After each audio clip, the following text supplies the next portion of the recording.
Greetings, scholars, and welcome to Following the Gong, a podcast of the Schreyer Honors College at Penn State.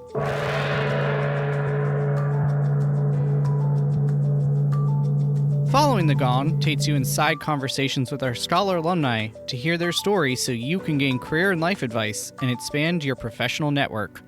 You can hear the true breadth of how scholar alumni have gone on to shape the world after they rang the gong and graduated with honors, and learn from their experiences so you can use their insights in your own journey. This show is proudly sponsored by the Scholar Alumni Society, a constituent group of the Penn State Alumni Association. I'm your host, Sean Goheen, class of 2011 and college staff member. If this is your first time joining us, welcome. If you're a regular listener, welcome back.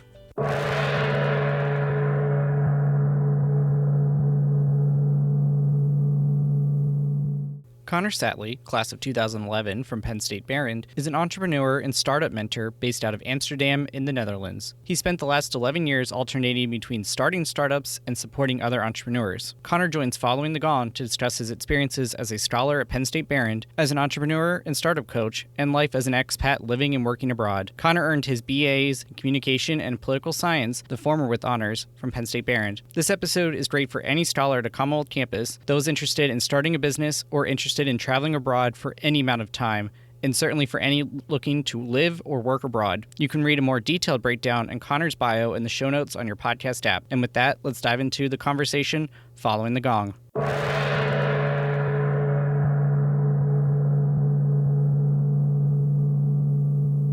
Joining me here today, all the way from across the pond in the Netherlands, is Connor Sattely. Connor, thank you so much for joining me here today. Thanks a lot for having me, Sean. It's nice to be here.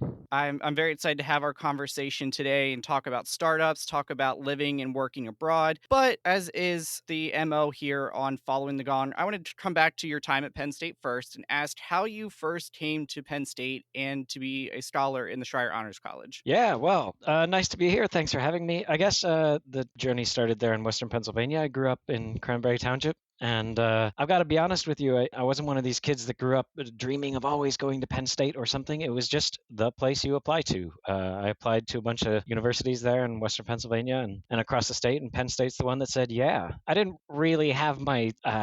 Oh, hey, are we allowed to swear on this podcast or no? Keep it light. I try to avoid the explicit rating, so keep it PG. Back in high school, I didn't really have my poop in a pile, and so I didn't really get the grades to get into a lot of the places that I want, but for some reason, of all the places that I applied to, Penn State Behrend took a chance on me. So I was really far away from Schreyer's Honors College when I got to university. I sort of snuck in there, and that's sort of where the Penn State journey started.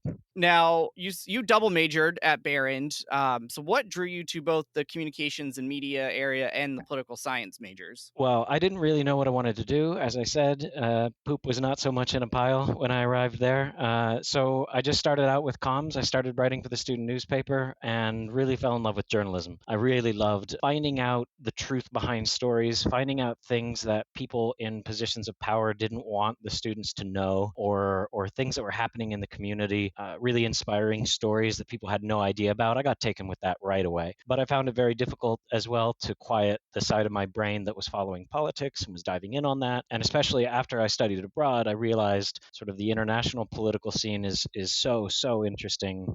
So that was always with me. It wasn't until my senior year at Behrend that I decided to change political science to a major. Thanks to the help of Dr. Gamble and plenty of other professors, I managed to sort of upgrade it to a double major there in the last year. But it was always journalism throughout my time there.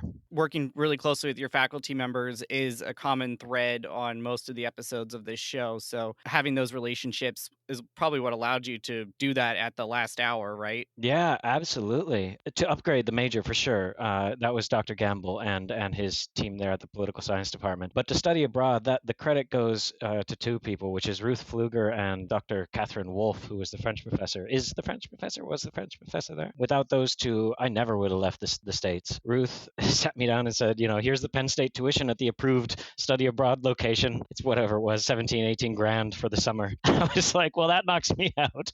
I'm not doing that because I wasn't a French major or anything. And then she said, okay, kind of closed the book, put it to the side, and said, let's figure out where you can go so that you do go. And you might also be able to get Schreier's credits for it. Maybe not class credits, but Schreier's credits. And that turned out to be the case. And also, I got a Schreier scholarship to study abroad too. So Ruth was just pragmatic and great. All the folks that I studied with and met at Behrend were just top notch. And regardless of what campus you're at that you're listening, come talk to the staff at that campus or Zoom with us here at University Park. If you're not at University Park, we can help you figure these things out. There's money available specifically for study abroad programs like Connor found. So make sure you're taking advantage if that is of interest for you. Now, Connor, you mentioned the student newspaper, and I think most Penn Staters, regardless of when you attended and where you attended, are probably familiar with the Daily Collegian. But many of our other campuses have their own student newspapers. So can you tell us about your experience with the Behrend Beacon? Yeah, sure. Well, I showed up, and it was a cool group of guys and girls that were there in the basement of the student union building. And they said, hey, I think some kids are living in hotels. Does anybody want this story? And I said, I'll do it. So I didn't really have any idea. They just knew that it was, I think, the Days Inn or something like that. So I called the Days Inn and hello, do you have students living there? And they were like, yeah, we do. We have the whole floor of students. And it turns out that some of the student accommodation wasn't ready. And these poor students had one bus ride in the morning at something like 8 and one bus ride back at 9. And they were living in hotel rooms, which was a really weird experience for them as freshmen to the university. And so we told the story. We put it on the front page. And ever since then, I kind of got addicted to that. And the folks there at the Beacon were like, hey, you do things. Why don't you do more things? So I just started to learn how to do newspaper layout and design, how to edit, how to assign things to other students to cover. And yeah, by the end of my time there, I had spent 2 years as the editor-in-chief, a year as a managing editor when you're running one of the page sections. And as I said, that just sort of helped me fall in love with journalism. And yeah, what can I say? It was a scrappy little newspaper that mostly didn't publish too much that was interesting for anybody, but every once in a while we published a really cool story that told about something meaningful or that exposed something or that showed the truth behind something. Not all the time. Most of it, I'm sure, was probably illegible and just completely unintelligent, but some of it was really important stuff I really carry with me. And it was a pretty good formative experience too, from like a workplace perspective. You know, the forcible deadline, the print deadline of a newspaper is something that you can really structure your work style around. So it was great for sort of organization and discipline, I would say. So you mentioned in that story, Connor, that the folks at the Beacon were like, hey, in your words, you do stuff. So not surprising that you ended up in the Honors College. You came in as a current Penn State student. Can you tell us about that experience and what initially interested you in becoming a scholar midway through your Penn State career? Yeah, sure. Well, I mean, I think I just didn't really have my stuff together in high school and wasn't getting very good grades. I managed to sort of turn it around my junior and senior years because I knew I could succeed, but yeah, I wasn't really focusing in school and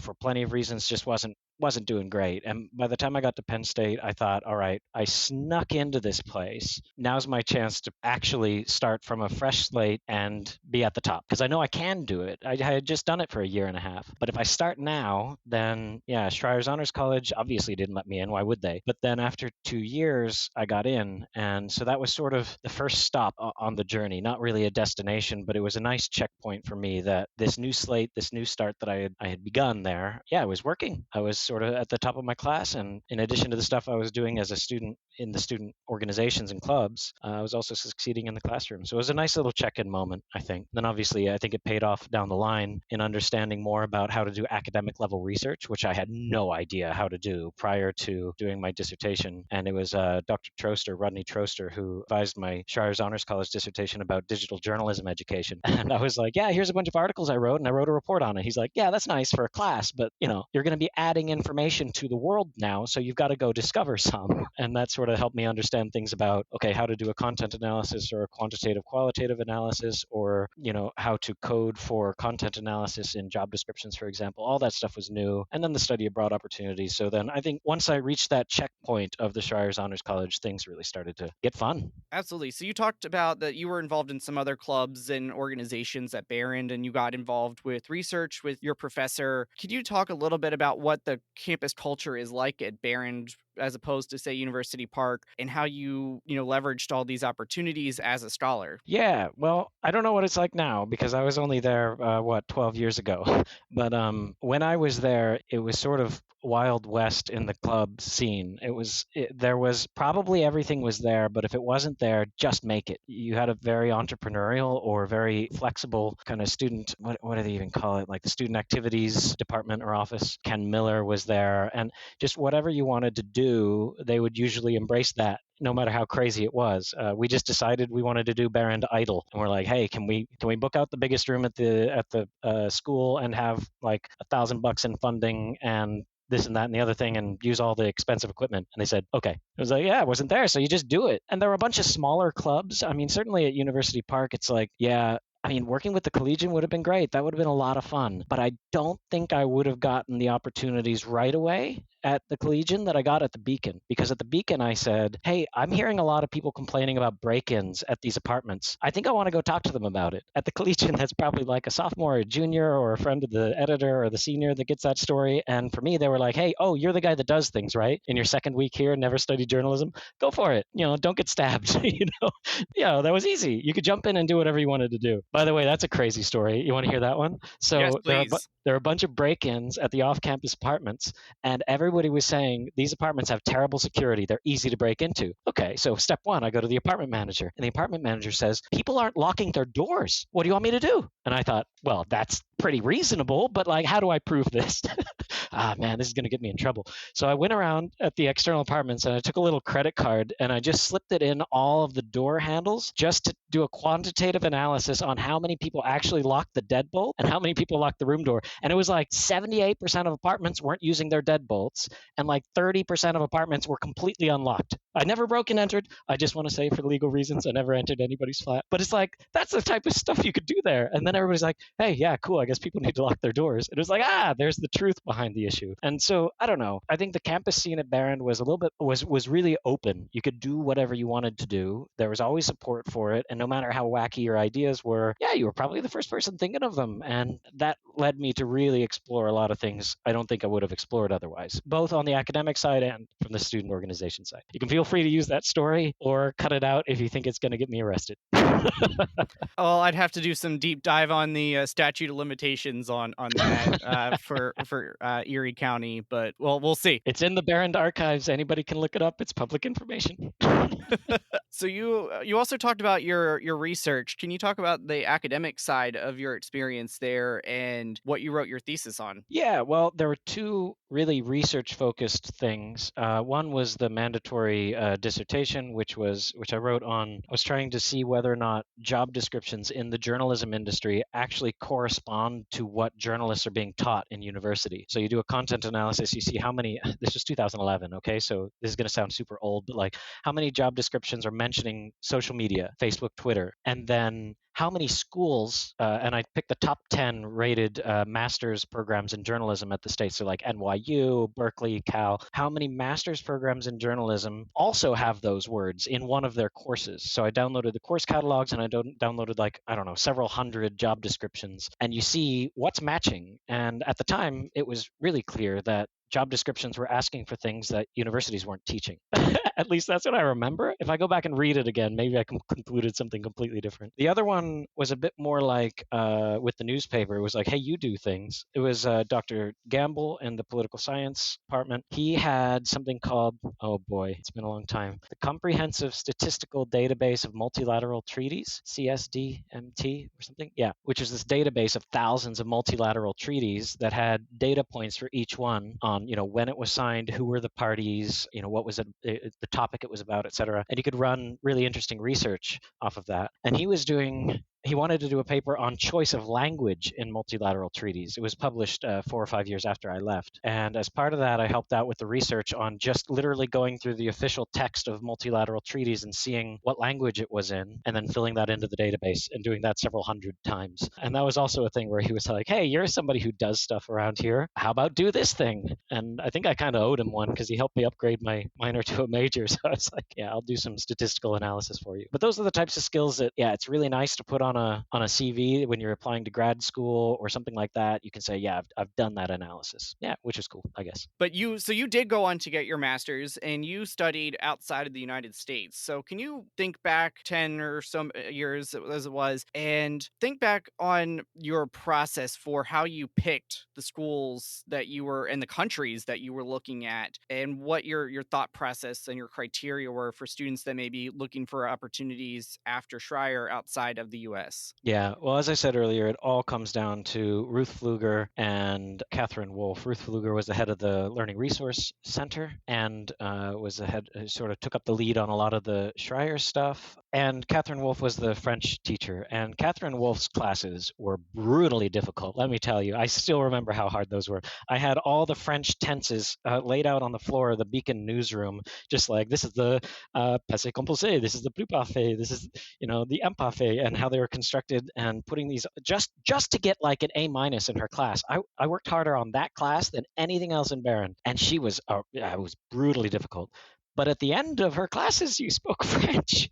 Like it wasn't just hard to be hard. She actually, and we would meet up one night a week at the Olive Garden and just speak French, which is wild for, I was born in Oklahoma, man. I never left the States prior to that, I didn't speak any languages. My dad's from New Jersey. My mom's from California. Like, I didn't grow up speaking any other languages. But suddenly I was at an Olive Garden stammering out some French. And after I finished a couple classes, or as many French classes as I could, I knew I needed to study abroad. If I really wanted to learn French, which I did, I wanted to speak another language, I needed to go be in France. Ruth Pfluger really helped with that, and she helped find an affordable program, and I got a little Streyer's scholarship. It was like 1K. Okay, so kids listening to this, maybe they do other stuff, but don't expect too much. But hey, 1K is better than nothing, and it was a pretty cheap French school for 2 months there. And when I was living in France, I thought, man, this is amazing. Like, my roommate was this cool Colombian dude named Carlos, and like it was me and him and this Mexican girl and this Canadian girl that would hang out, and this guy from Syria that wanted me to come visit him in Syria. I never did, but sadly, at least not in time, not yet. But it was so cool, this international scene, and I thought, man, I've got to live abroad. And I passed through Geneva on my way to Lucerne after that course. I just went and visited some Swiss friends in Lucerne, which is a city in the middle of Switzerland. It's beautiful. And I thought, Switzerland is the most beautiful place I've ever seen in my whole life. I need to study here. And so I Googled International Affairs Schools Switzerland, and some school in Geneva came up and some school in Zurich and whatever. And then I eliminated all the ones that didn't have German, but instead just had English and French. And that left me with one called the Graduate Institute in Geneva. They were listed online on some forums, like in the same paragraph as Johns Hopkins and Georgetown. And those are the ones that I was applying to, American University and stuff like that. Those are the ones I was applying to in the States. So I figured, what the heck? I'll toss in an application. They said you had to have a political science major. So I came back and I was like, hey, Dr. Gamble, you think I can just tell them I have a major and then sometime over the next year get enough credits? And he was like, probably. So I upgraded it there to a major and did the proper coursework and everything, and I managed to get in. So that was the only one I applied to abroad. I didn't know anything really about the school. I had been to Geneva for 2 hours to have breakfast at a hotel with my Colombian friend, and that was it. So all I knew is I wanted to live abroad, and if I wanted to study international affairs, which is what my master's degree was in, it made more sense to do it internationally. All right. So I want to pivot to the next section of our chat here, and it's going to be all about startups because that's All the right. space that you are in. And I'm sure some of the students listening are here for this specifically. Now, you weren't a business major. You went and studied abroad. You did a master's abroad in international affairs, but then you got into startups. So how did that come about? Give us your Batman origin story, if you will, for your startup life. All right, my Batman origin story begins with a cheeseburger. I was sitting at home, and my roommate, a guy named John Mark, he's from like Tennessee or something like that, but we were living together when I was in Geneva. He comes home and he says, I just had a cheeseburger with this Mexican guy, and he has this social media website in Mexico called Caras Políticas, which means like political faces. And he's like, people can go on that and talk to their politicians, and the politicians are using it. They're answering. And I was like, oh, that's kind of special. He said, yeah, this guy, Daniel Gomez, he wants me to maybe take this thing over and do it in Europe, call it Gov Faces. And I was like, that's never going to work. that's a dumb idea. No one's ever going to use it. But then after about a month of talking back and forth, he got this meeting with the Secretary of State of Seychelles to like pitch this. And he was preparing all the political sciencey stuff. But I was like, what if she says yes? What if she says, yes, please implement this in the Seychelles as a political social network? Do you know where the Seychelles is, or like how many islands, or like what level of internet infrastructure? And he's like, yeah, I mean, I figure that'll be on the next step. So I put together an implementation plan for him about what it would look like to implement a political social network in Seychelles. And he's like, hey, you're somebody who does stuff. Why don't you be my co-founder? So I started GovFaces with him. Worked on it for 3 or 4 years. We implemented it there at the European Union and in the UK. And I think it was sort of the start of my startup journey because it taught me everything I needed to know about how not to start a startup. It taught me about how I needed to validate the concept with customers before building it, and how we needed to do way more experimentation on what people actually needed and wanted, and how we needed to have a more fleshed out business model that we could very quickly test just to see, can we get $1 in? Those are some of the key lessons. But I got really addicted to this idea of I could wake up in the morning and create something, and at the end of the day, now there's a thing in the world that wasn't there when I got out of bed. That was cool. And if it was like a business or a job, or like some sort of a career opportunity for somebody, that was really exciting to me. So I've been hooked ever since. So what are some of the other startups that you've been a part of? Because you've done a few. Can you tell us about, this is your chance to just brag, reflect, whatever verb you want to use here, going back to, grammar that we were talking about just a minute ago. But just give us your startup life, your experiences. Yeah, well, I left GovFaces. They kept going on with it for a couple years, and they made some really great sales there in Geneva at the UN and everything. But eventually it shut down because, yeah, it had been something like 4 or 5 years since we built the tech for it. So that was a bit outdated, and we couldn't pay full salaries, and the business model just wasn't fleshed out. So they ended up shutting it down. And I wasn't even around for that. But I'm still friends with John Mark to this day. He's a very, very close friend of mine. I took some time off, and then I started working at a startup accelerator. There's a startup accelerator in the Netherlands called the Hague Institute for Innovation of Law, which I'll just call HIL, as HIIL. And HIL ran a startup accelerator called the Justice Accelerator. And so this was a startup accelerator for startups focused on justice issues, helping people prevent or resolve pressing justice problems like with the police, for example, or with legislate, like with the courts, or maybe with land, or with neighbors, or with even domestic violence. So around the world, but with a big focus on Africa and the Middle East and Ukraine. So I worked with them for about 4 years, and that's where I started to put together the pieces on, hey, maybe there were some issues with my startup. Like, I'm telling these guys to go experiment and talk to their customers, but we never did that. I'm telling these guys to, like, hey, do a test of your business model, get the first $1 in, but we never did that. So that's where I started to connect those dots, and I started to see hundreds of business models, hundreds of startups. I started to see what works and what doesn't work, what type of team structure, what type of CEO, what type of sort of intellectual approach or emotional approach is really interesting, and what do I want to emulate. That's also where I met the co-founder of my next startup, Natalie Dijkman. We started a startup called SEMA, which is still going. It's in Uganda. It is a feedback system for public services. So when somebody goes to a police station in Uganda, we collect feedback from them on how they were treated by the police there, which, yeah, I can see your reaction. See, this is why you need video, because your eyes just got big as $50. Yeah, that's a strange proposition, but it really is needed, and the Ugandan police incorporated the feedback and made measurable improvements in how they treated people and their wait times, in the quality of their service, in the disparate nature of how they treated men and women. It had measurable improvements. We worked at Ugandan police stations, hospitals, immigration bureaus. I think they were going to implement at the airport. And yeah, I'm really proud of that. I left Hill to go work on SEMA. I lived in Uganda for a little bit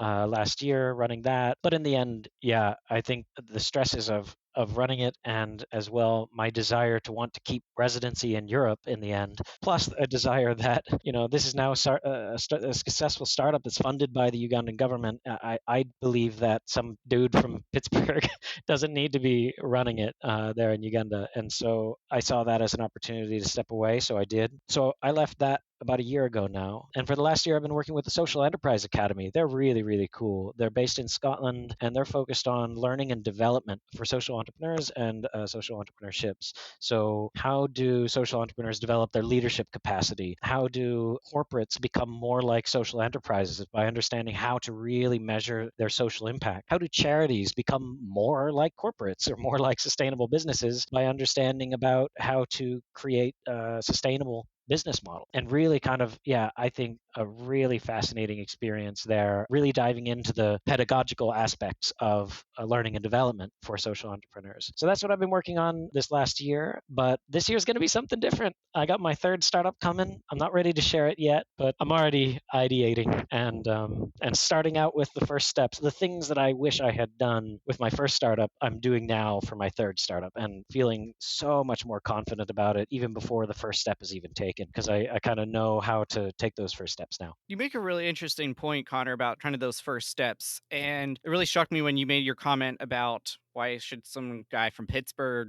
be running this tech app in Uganda. I think that's something you read about a lot of times with founders is they don't quite always are in a place to be the CEO type once it's up and going. And you seem to really gravitate towards that initial phase of the startup. So for students who maybe down the road have a startup, how do you advise them to think through that process of, do I continue or do I sell or hand off or bring in other people to be my own boss? What do you mentor other startups on? Like, can you talk us through that process or your thinking? Every situation is going to be so different, man. Even mine. Like, I feel uncomfortable sitting here while you characterize my second startup experience like that. Not that you did anything wrong, but just because you almost made it sound like I made some wise choice as to when to step away, when in reality there's 85 wrinkles that I'm not saying here, because every single situation is different in terms of your mental health, in terms of your physical health, in terms of your relationship with the business on an emotional level, in terms of your desires and what you want to do in your life. As I said, I mentioned I wanted to keep my residency in Europe. So you see, there's going to be some selfish reasons in there that I say I can't run a company in Uganda while I'm trying to keep my residency in the Netherlands. I just can't do it. And I want to maintain my residency there, so I need to step away. So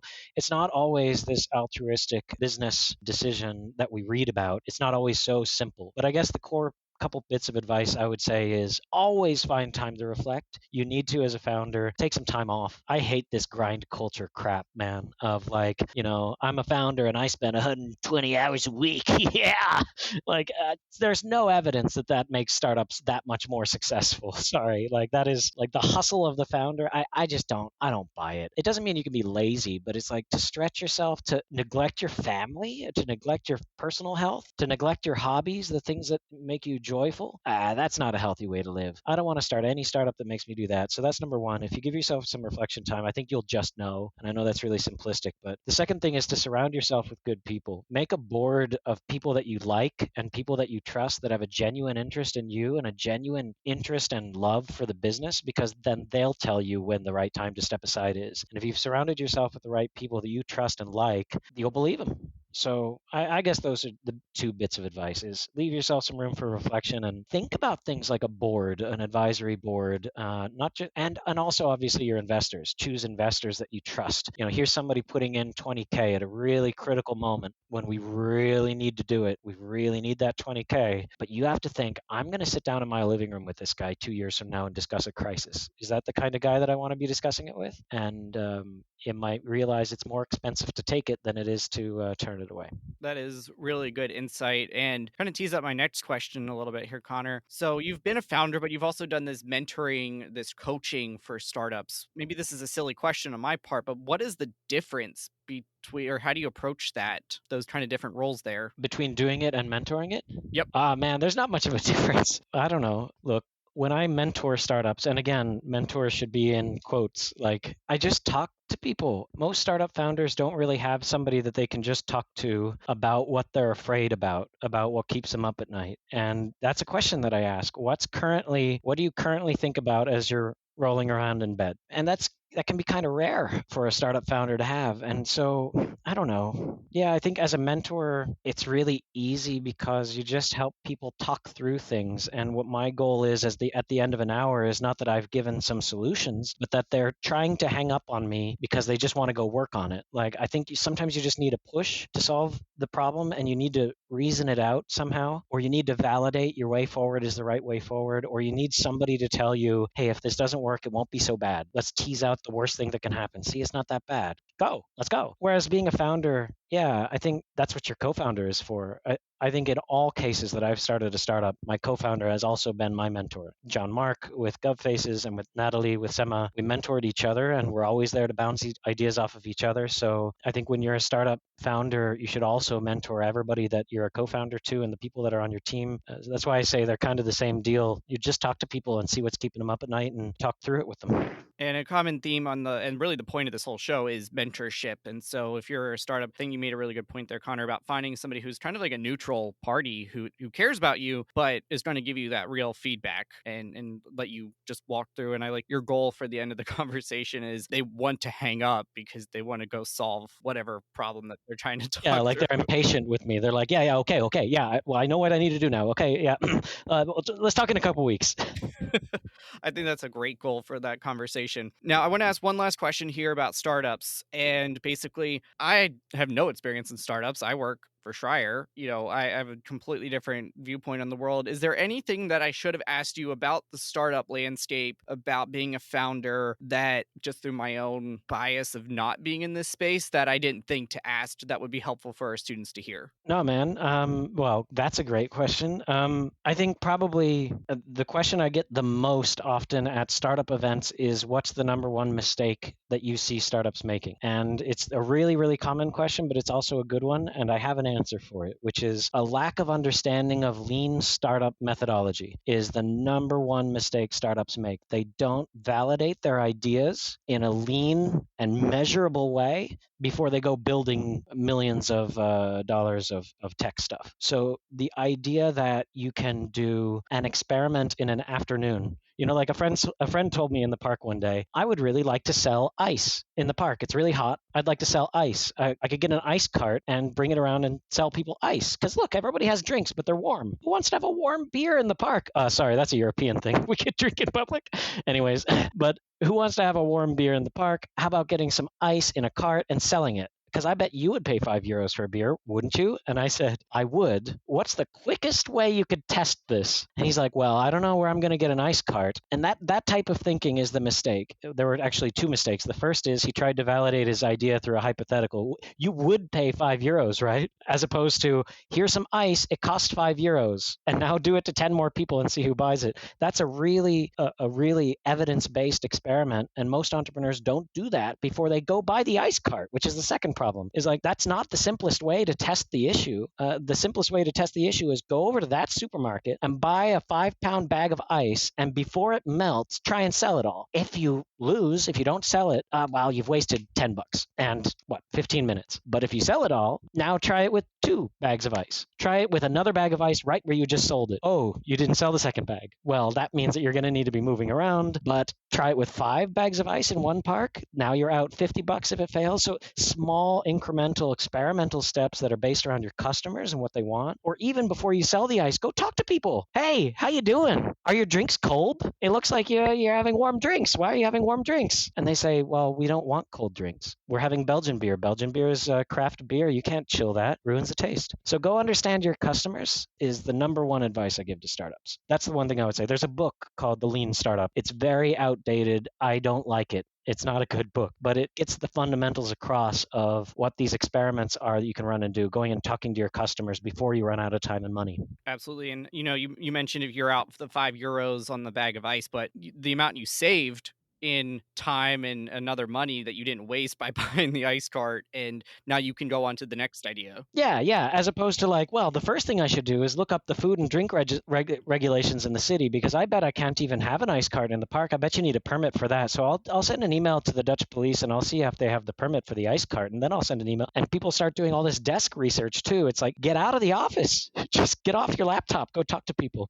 By the way, is this the only time anybody's ever quoted a price to you on this podcast in euros? euros. You are the very first person I All have talked to right. who's been outside of the United States. I've had people Oh, all over the country from Florida to San Francisco, Las Vegas, obviously a cool. lot in Pennsylvania, but you're the first one All abroad right. speaking in euros. So All right. Very cool. I did notice earlier you called it you mentioned your flat, not your apartment. So Yeah, yeah. Well, that's the thing, man. Is like a lot of this language that like I even had to, earlier when I said mentor in quotes, in my head was mentor in inverted commas. Like all of this British or generally international language, it's in everything I say, and it's not a desire to be pretentious. no, absolutely. I lived down south for a few years, and there's definitely some things I've picked up, saying y'all, bless your heart. So you pick these things up when you embed yourself in the culture, which is a perfect segue, go us, into the next third of, well, quarter. So the third quarter of our conversation about living and working abroad. So basically, I just wanted to kind of open this up for you to talk about what you've experienced. You're living out our mission tenet of building a global perspective. You lived in Switzerland for grad school. You've spent time in Uganda. You currently live in Amsterdam, I believe, right? In the Netherlands. Just give us some insight on what that is like coming from, you grew up outside of Pittsburgh to living in Europe. Yeah, well, I wish I knew it was this easy. For Americans, you have this tremendous privilege of what's called the Schengen zone. So if you have an American passport, you can just get on a flight to Paris and land without any visa application or anything if you have an American passport. And they just like stamp you at the border and you can chill there for 3 months in the Schengen zone, which is every country you know in Europe, period. So it's like go to Paris, zip around Europe. You can do all that. There are cheap ways to do it with buses, with hostels, with things like couch surfing, or you meet some friends, you stay with them. I just wish I had known it was this easy. And I wish I had known how incredibly fulfilling it is. Man, it's the coolest thing in the world. It's like when you're sitting down, I still get these chills of, where was I just the other night? We had Christmas. And for Christmas, I don't go home and visit my family too often. So I tend to try and reach out and see who else doesn't have plans, doesn't have family around. It's a very international city, Amsterdam. So my Christmas this year was with my cousin for once. It was like he was just traveling through randomly. Then the other guy was like my Greek roommate, an Argentinian guy that I'm really close to. We met doing some Brazilian dancing out in the Brazilian dancing scene in Amsterdam. This South African girl who I just met, who was really cool, and a Russian friend of my Greek roommate. And there was a point at dinner where I'm like, this is cool. But sometimes you get so used to it because it's so international, and the depth of the conversations that you can have there, it's so cool. I mean, that many global perspectives on what goes on in the States, sure, but then also what's going on in the EU, and here's a South African and an Argentinian and an American that have all made Europe home and are going to, but for different reasons. And so you start to tease those things out. Yeah, it's a beautiful existence, man. It's a lot of fun being out here, and for anybody who's sort of just playful with learning things about people and likes discovering new stuff, go study abroad, travel abroad, find any excuse you can, just go, because it'll be one of those leverage points that'll really set you off. I look back at that study abroad that I did in France, just this dinky little 2 months, and it changed everything. That was the most important thing I think I did for the trajectory of my life, was scrounge together some pocket change, get a little 1K scholarship. I think my school was like, classes were like 3K or 4K or something like that, and I managed to get 1K out of Streyer's, or 2K was it? I managed to get a little bit, like 500 out of somebody else, Rotary or something like that. So I was just scrounging every little bit of cash I could. It's what can I say? It's the biggest transformational moment of my life. So I really, really recommend it to as many scholars as possible. And if you haven't picked up, you mentioned Christmas. We're recording this in early January, so I'm sure your Argentinian guest was still probably riding a high from the end of the 2022 Men's FIFA World Cup and Argentina's triumph there. So I'm sure he was probably still pretty happy about that. He was pleased. As versus, I believe the U.S. team fell out to the Netherlands. So I'm sure that was probably an interesting dynamic for you there. I don't know if you're a soccer fan, football fan, but sure that was interesting. Living in Amsterdam. That's also the thing, is like, it's interesting being the token American in the room. So it's like when it's the Dutch and the Americans facing each other, it's like people kind of look at you and they go like, hey, what do you think about this one? It's an interesting thing, I think, going abroad also, because you are a bit of a very informal, anecdotal diplomat, and And so people are going to look to you to understand what are Americans like. And there's a lot of work I think that we need to do, Americans need to do around the world to be more engaged and to show that we can be engaged, that we can be kind and humble, that we can learn other people's languages and cultures. And so I also see it as like, yeah, if there's anybody listening that feels that at all, just go do it. We need you out here.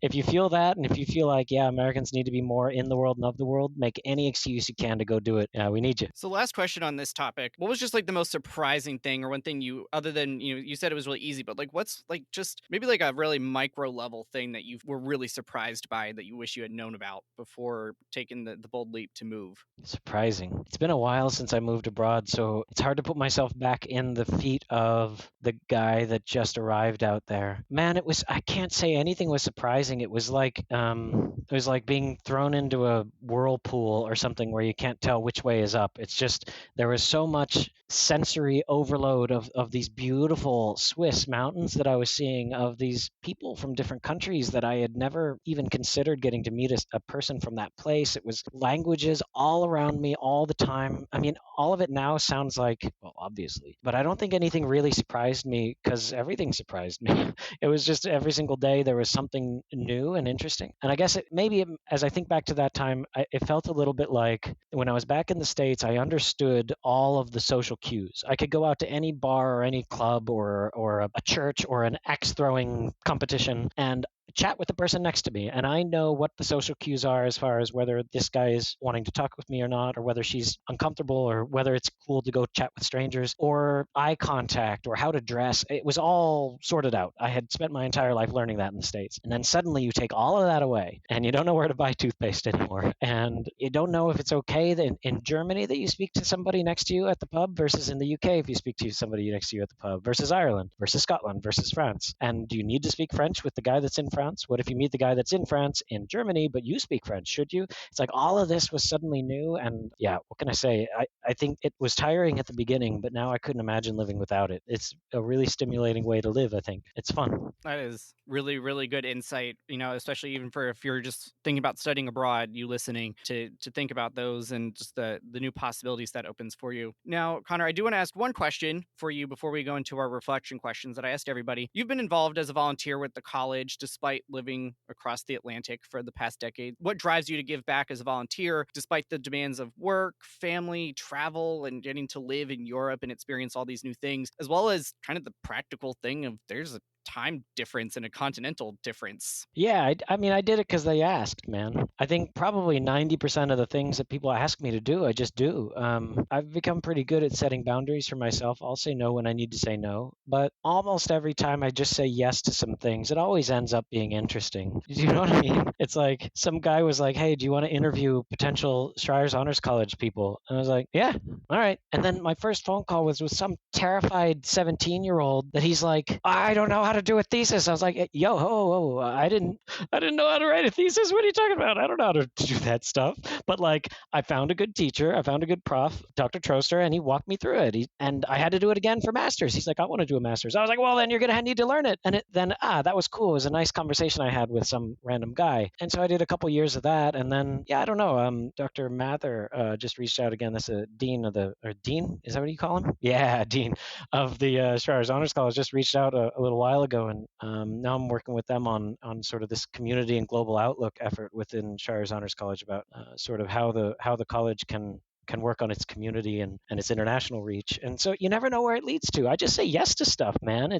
I got to be honest with you. It's not totally about Schreier's Honors College. It's just when people ask me to do things, I'm usually like, yeah, all right. Unless it's, a ton of free work that I can't do while keeping myself healthy. I just say yes. And I think that's pretty much how you ended up here on this podcast. I DM'd you on LinkedIn and you're like, sure, send me an email with more details. Yeah, but even then, even when I got your message, I was like, man, podcast? Like, I'm just going to sound like some whiny white dude that's, bloviating about study abroad. Whatever. I guess that's what I am. So, yeah, send me an email. I just say yes to things. That's all. Well, Connor, I do want to pivot into the last part of our time here with questions I asked everybody. First, I want to, and I'm very curious on your answer given what you've shared so far, but what would you say is your biggest success to date and what you took from that? I think it's creating jobs. My first startup created a whole lot of volunteer and internship sort of BS, unpaid opportunities, which were still really interesting learning opportunities. We had like 120 people working with us, but not really working. We weren't paying them a salary. It was not okay.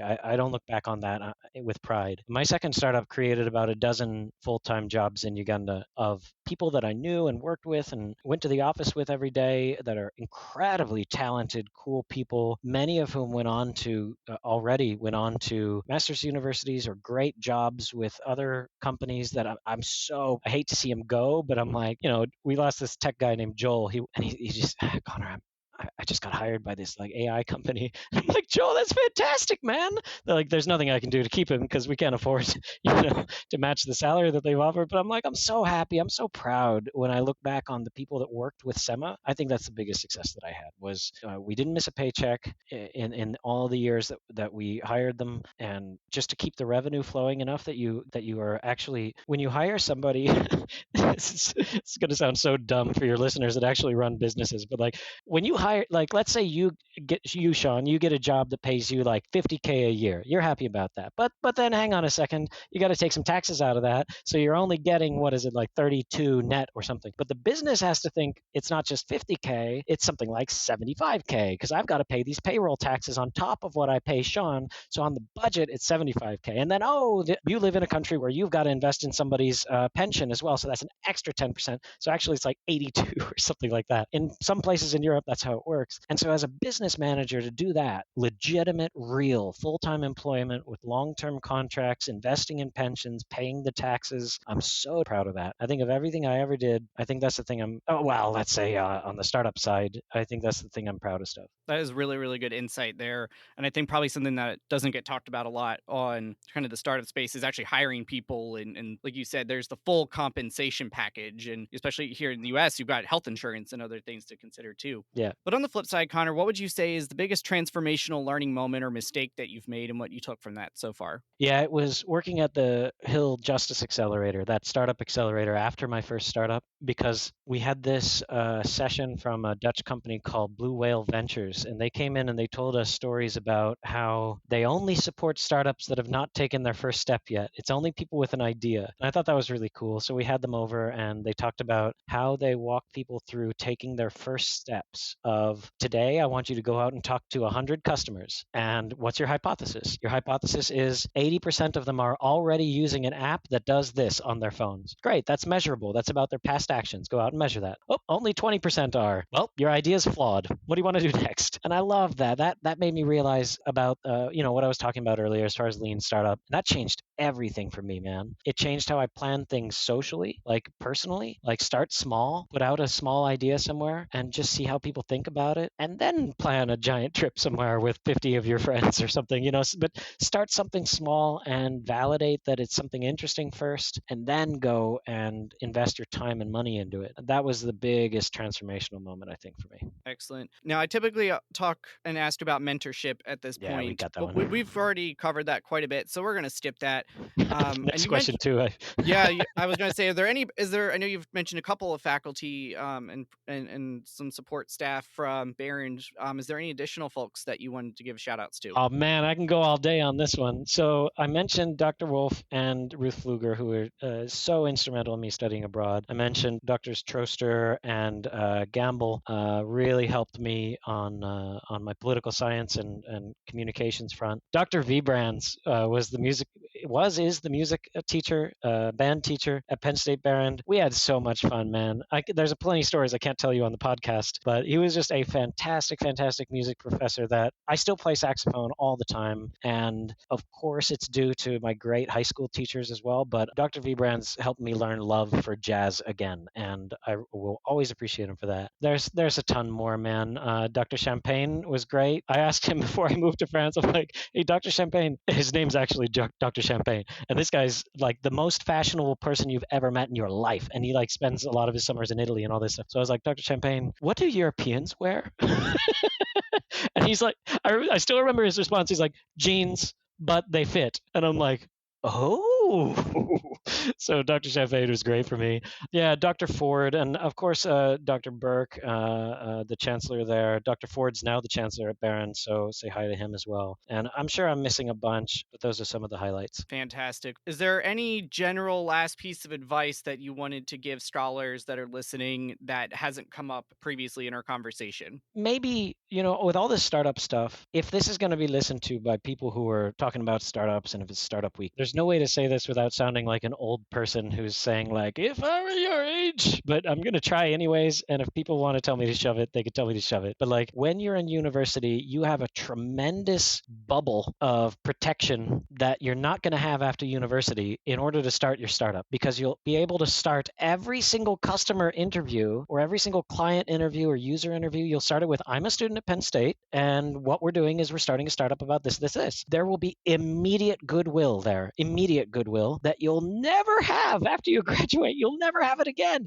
It's so cool. And there are resources within the Sarazanos College, of course, but also within Penn State, but also nationally. Like look up competitions for like student entrepreneurship. There's a million of them. You can get money, you can get support, you can get mentorship. And then like, sorry, but like as soon as you're out of university, like that protective bubble goes away. So man, like if I could go back in time, I would have been starting startups left, right, and center. Like I forget all the student organizations I was in, man. I would have been starting companies, because it's like I look now at university kids and they're so incubated, so protected, privileged in a way during their university times with things that people outside of university don't have. I'm not saying it's not hard, and I'm not saying you won't have to work, and but I'm not saying it won't be hard. I'm just saying take advantage of that bubble you're in. Every single label you can attach to yourself, whether it's student, whether it's where your family comes from, whether it's whatever, use the label that you can at every single point in life to see what opportunities are out there for you. And the label of student is always a really good one. Absolutely. And give a quick plug here to Invent Penn State and the Launchbox programs and everything that's available for you, not just at University Park, but across the Commonwealth as well, for folks affiliated with Penn State who are looking to do startups, and some of the great programs like Summer Founders and others that are supported by Schreier Scholar alumni. So great opportunities there. Connor, if a scholar wanted to reach out to you and take this conversation further, they have follow-up questions for you, what's the best way for them to connect with you? LinkedIn.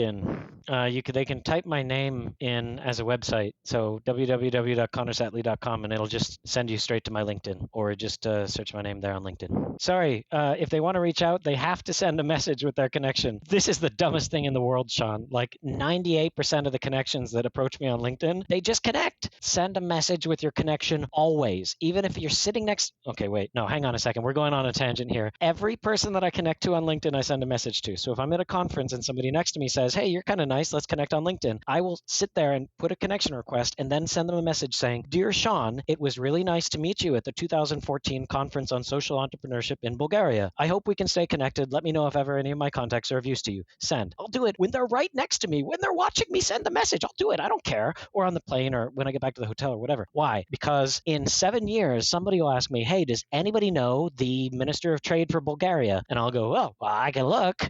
And then I go on LinkedIn, and he's got a first degree connection with the Deputy Minister for Economy and Entrepreneurship in Bulgaria, who I happen to sit next to at the conference. So, hey, I wonder, I forgot this guy, but I'll open up messages and see where I know him from. And there's my message to him. Hi, so-and-so. And look at me. I was all kind and polite. Let me know if ever any of my contacts can be of use to you. And now 8 years later, I'm like, get me the Minister of Trade for Bulgaria. You owe me. It's to send a connection without a message is insanity, and you're not using LinkedIn right. So please do connect with me and send me a message. Not that anybody's, okay, if you've made it to the end of this podcast, then you're awesome. I love you, and connect with me on LinkedIn. Absolutely. And I would agree. If you are still listening here, thank you so much. And Hang on. Before you ask me the ice cream question, is there anything you would like to say to viewers who made it to the end of the podcast? Let's put a little Easter egg in here from you, Sean. Wait, let me ask you one or two questions. What's the coolest thing you've learned on these podcasts? Ooh. Honestly, I think the coolest thing is that I had a lot of trouble trying to figure out what I wanted to do with my life. And so I went into student affairs because I just didn't leave the university setting. And I have learned about so many different industries and a lot of the intricacies. And I've been able to challenge my assumptions on what some of those are, just from like, I have to have some like very cursory level of knowledge and to ask about, like, tell me about Bedside Manor, or tell me about how you get startup funding, or whatever the question is. And so I really just have learned about so many different careers, ones I didn't even know existed, or the depth and variety. One recently I did that aired in or published in November. Just as an example, I was talking with a classmate of mine, Katie Poole, who is the senior athletic trainer for the women's volleyball team at the University of Kentucky, where I worked before coming back to Penn State. And I never really had thought about athletic training as, and she put it, it's a healthcare profession. I thought it was athletics, but she was like, no, it's a healthcare profession. You are responsible for the health and well-being of these athletes. And the week we're recording this, never more press or more in the zeitgeist than what happened with the Buffalo Bills safety Damar Hamlin during the game against the Cincinnati Bengals right after the Rose Bowl game. So that was just, one example, but learning about so many different industries and being able to share this with students who, if they take one thing out of this conversation, then I'm happy. And is there anybody that you would like to give a shout out to, Sean? Oh my gosh. Well, I'd have to give one out to my boss, Sean Miller, honestly, because I had pushed for this idea and he's been a champion of it from the get-go. And just the rest of the staff here in the Honors College are just really great. And we have a great marketing team here that's working on getting this out there to more people now. And I'm very appreciative of them. Obviously, Dean Mathers, a big supporter. He was on here a few episodes back, fall 2022. If you want to go back and listen, that's a very long one with him. We just kind of kept going. We were in the GFC. We did it in person. So appreciate all those. And then obviously want to give a shout out to my wife, Elizabeth, who I talk through issues and stuff for work. And she's kind of like my little board, if you will. So nice, man. Good work. And I give a shout out to the Scholar Alumni Society board leadership. A lot of them were kind of my guinea pigs when I got this going. So I definitely would give a shout out to them as well. Natalie Keller, John Hemmer, Sam Bonzel, Asia Grant, Kat Zeltwanger, and a whole bunch of others that were some of my early folks who helped get this going. So appreciate them. Nice, man. Cool. Now you got to tell Sean Miller and all those folks that you just mentioned, hey, make sure you watch this one. And then if they say thanks for the shout out, you'll know they actually listen. Just don't say anything else to them and see if they come back to you. Well, it got me thinking about James Gunn out there. It's 8 years later, and they're 9 years later almost, and there's still some Easter egg in Guardians of the Galaxy that apparently people haven't figured out yet. So I guess this is a good test. Now we will wrap up here. You know what's coming if you do regularly listen to the end. It might have been a while since you've had any, Connor, but if Berkey Creamery ice cream, if you were a flavor, which would you be? And I'm not asking for your favorite, but which would you be? And as a Scholar alum, why would you be that flavor? Yeah, well, I thought long and hard about this one. And by long and hard, I mean 45 seconds, and then I Googled it to get something interesting to say. Usually I answer these questions with the worst creamery flavor because it would mean that you stand the largest chance of survival because nobody's going to eat you. So I started Googling what is the worst flavor at the creamery, and I found like lists of the top 15 that put vanilla down at the bottom, but I couldn't say vanilla. So then I found that Bill Clinton once ordered 2 flavors, and he was allowed to do that. And he's the only person ever to do 2 flavors. So I'll just say this. I want to be the next guy to come in and get 2 flavors and be allowed to do it at the creamery. They say that they were so overwhelmed, they shut down the whole store. Bill Clinton came in and mentioned 2 things, and they didn't even think about it. They just gave him 2 flavors. I'd like to do that someday. I'd like to someday be that important that I can get 2 flavors. I don't care what they are. That is a great answer. I really need to go back and catalog all of these. They've gotten progressively but more mine is the one mine's going to completely mess up your methodology on classifying them because mine is 2 and it doesn't matter which one. No, see, mine's if you're listening nonsense. to this one, go back and listen to our episode with Elena Auerbach. Her answer was, I kid you not, the cereal bar at Pollock. So that would really mess up any kind of quantitative analysis on the ice cream But now flavors. You can quantify me and her in nonsensical answers. Yes, in cool. anything but actual ice cream. Yeah, exactly. Connor, thank you so much for hopping on here. It's great to have you visit us virtually from Amsterdam. Really great insights on startups, on Penn State Behrend, and on living and working abroad. And even if it's just for a couple weeks while you're studying abroad, really appreciate all of your insights. And thank you so much for coming on here on Following the Gong. Thanks very much, Sean. Nice to be here. And good luck with the continued episodes on the podcast, man. I'll be a listener from now on. Fantastic. Thank you, sir.